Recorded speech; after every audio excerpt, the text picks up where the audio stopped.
ये स्टूडेंट्स, तो आज की इस वीडियो में हम 2012 का ये न्यूमेरिकल एनालिसिस का प्रॉब्लम है और ये बेस्ड है जैकोबीज मेथड पर। ठीक है, तो आपके पास दो टाइप के मेथड होते हैं जहां पर आपको सिस्टम ऑफ इक्वेशंस को सॉल्व करना होता है। एक तो होता है जैकोबी और एक होता है गॉस सिडल, राइट। तो गॉस सिडल जो होता है वो सक्सेसिव डिस्प्लेसमेंट का मेथड होता है और यहां पर आपको कुछ नहीं करना होता, आपको बस आइटरेशन पे आइटरेशंस लगानी जाती होती है। जब मैं लिखूंगा तब आपको पता चल जाएगा कि मैं सक्सेसिव डिस्प्लेसमेंट के बारे में क्या कहना चाह रहा हूं। सो स्टार्ट हम करेंगे। तो देखो, सबसे पहले क्या आपके पास लिखा हुआ है कि consider the system of equation. तो आपके पास सिस्टम दिया हुआ है जैकोबी मेथड से। आपके पास अगर इनिशियल गेस इतना है तो आपको दो बार क्या करनी है, दो बार अप्लाई करनी है आपको अपनी आइटरेशन, राइट। तो स्टार्ट हम करेंगे कहां से? सबसे पहले हम इसको लिखेंगे जो सिस्टम है। सिस्टम से अगर आप कैलकुलेट करने की कोशिश करोगे तो x की जो वैल्यू है वो आएगी 1/5 टाइम्स ऑफ, यहां पर आएगा 10 माइनस प्लस आएगा, sorry, plus y minus z, right. अब y की वैल्यू अगर मैं लिखूं तो y की वैल्यू कितनी आएगी? ये आएगी 12, 1/2 बाहर से 12 माइनस 2x और z माइनस कराने की जरूरत नहीं है। z कितना आएगा? -1, 1 पहले 5 बाहर से लिख लेना चाहिए, -1 minus x minus y। Now successive iteration का क्या मीनिंग है कि जैसे आप क्या कर रहे हो यहां पर आपने मान लो पहली बार आइटरेशन लगाई, इनिशियल गैस ये लिया, तो आपका फर्स्ट आइटरेशन लगाते समय y और z की आपने अगर यहां से वैल्यू उठाई है तो वो x1 निकलेगी। अब वो जो x1 है, जब आप y निकालोगे तब आपको क्या करना होगा, यहां पर ये वाला x नहीं रखना है, तब x1 रखना है। तो ऐसा किस में होता है? गॉस सिडल मेथड में ऐसा होता है कि आपने अगर एक वैल्यू निकाल दी है तो अगली बार पुरानी वैल्यूज का यूज नहीं करते हैं, न्यू वैल्यूज का यूज करते हैं। तो दोनों मेथड में सिर्फ यही डिफरेंस है कि इसमें पुरानी वैल्यूज ही यूज होती रहती हैं और गॉस सिडल में न्यू वैल्यूज यूज होंगी। जो कैलकुलेट हो गई है उसी का अगली बार यूज होगा। क्या मतलब है इसका, अभी आपको समझ आ जाएगा जब मैं निकालना स्टार्ट करूंगा। तो देखो, x1 कितना आएगा? 1/5। फिर आपके पास कितना है? y और z आपके पास है 3 और 0, तो दैट मीन्स 10 प्लस 3 माइनस 0। तो अगर आप देखोगे तो 13/5 ये वैल्यू आ चुकी है। तो जैसे ये 13/5 आई, अगर मैं गॉस सिडल मेथड कर रहा होता तो मैं इस वैल्यू को ही यहां पर रख देता। अब क्योंकि मैं क्या कर रहा हूं, जैकोबी मेथड कर रहा हूं, तो y1 निकालने के लिए पुरानी वैल्यूज का ही यूज मैं करूंगा। सो ये इतना आ जाएगा। So that means 12 minus 4 is 8।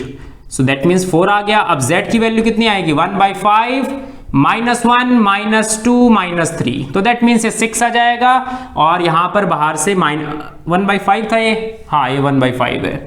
सो ये कितना आ जाएगा? माइनस का 6/5। तो ये फर्स्ट टाइम अपना आइटरेशंस लगा दी। अब सेकेंड टाइम हम लगाएंगे। सो 1/5 10 प्लस y कितना है आप देखोगे? 4। तो अब हम न्यू वैल्यूज का यूज करेंगे, 4 माइनस z, तो z है 6/5, तो ये इतना आ जाएगा, राइट। तो अब हम एलसीएम ले लेते हैं। तो एलसीएम लेके हमारे पास कितना आएगा? तो 10 प्लस 4 14 और यहां पर 14 5 है ना। सो 5 हो जाए 20, 5 हो जाए 70, राइट। तो 70 प्लस 6/5 इंटू 5, ये आपके पास आ रहा है आंसर, ठीक है।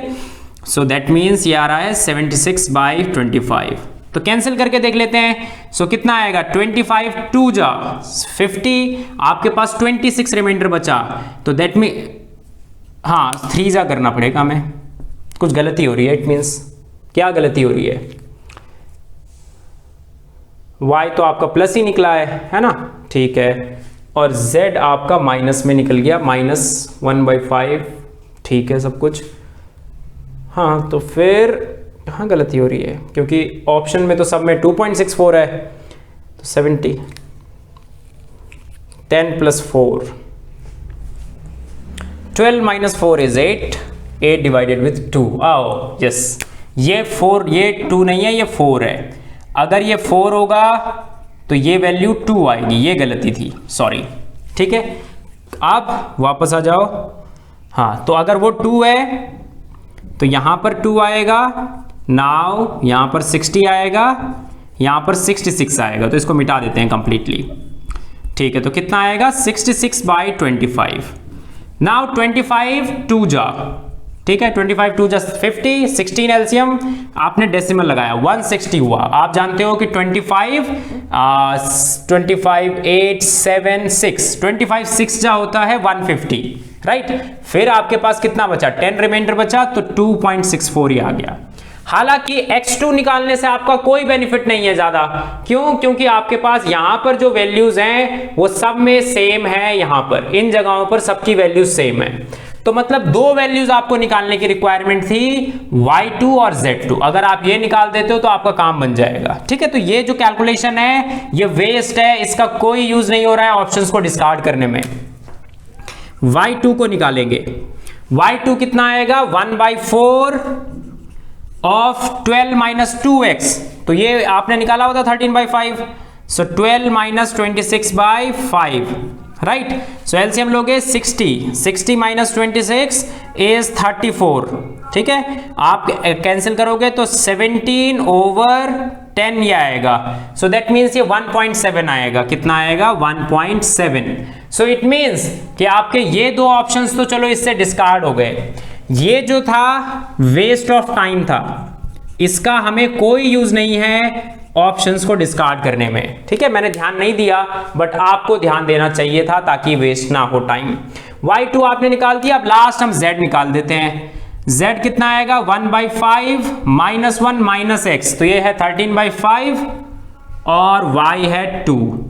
एलसीएम लोगे तो 10 प्लस 5 15 प्लस 13 28 बाई आ जाएगा आपका 25, बट माइनस का। अब क्योंकि ये माइनस आ चुका है, ठीक है, तो अब जो भी इसको डिवाइड करके आए, आपका सी ऑप्शन में ये माइनस में था और यहां पर ये प्लस में है, तो डी ऑप्शन करेक्ट नहीं हो सकता, सी ऑप्शन ही आपका राइट आंसर है, ठीक है।